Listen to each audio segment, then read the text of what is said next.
Hello साथीहरू, आज चाहिँ बोपोङदेखि हामीलाई आएको पार्सल कोसेलीहरू हेरौँ है त।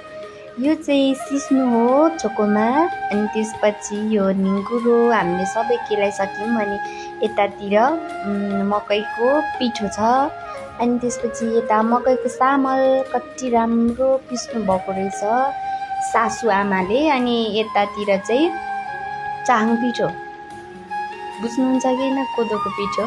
अनि त्यसपछि यो चाहिँ बोङकोलोङ भन्छौँ हामी चाहिँ। अनि त्यसपछि यो चाहिँ प्योर भैँसीको एकदम दामी खालको यो घिउ हो। अनि त्यसपछि यो चाहिँ के हो त, यता सोधौँ है के भन्नुहुन्छ। के हो यो वासुक हो।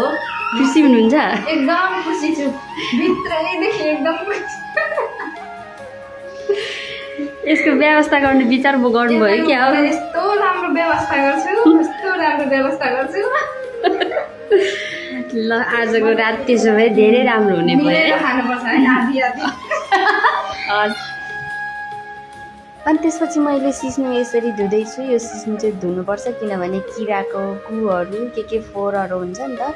अनि मजाले धुइसकेर मैले पकाउन थालेँ अब। अनि त्यसपछि यति धेरै गर्मी छ, यति धेरै गर्मी है, म त पसिनासरी भइसकेँ। अनि त्यसपछि सिस्नु निङ्गुरहरू चाहिँ लगभग पाकिसक्यो। हामीले मकैको भात पनि पकाइसक्यौँ। अनि त्यसपछि अब हामीले खान लाग्यौँ यसरी। कसको सासु आमाले पठाइदिनु भयो त भनेर तपाईँहरू सोच्दै हुनुहुन्छ होला है।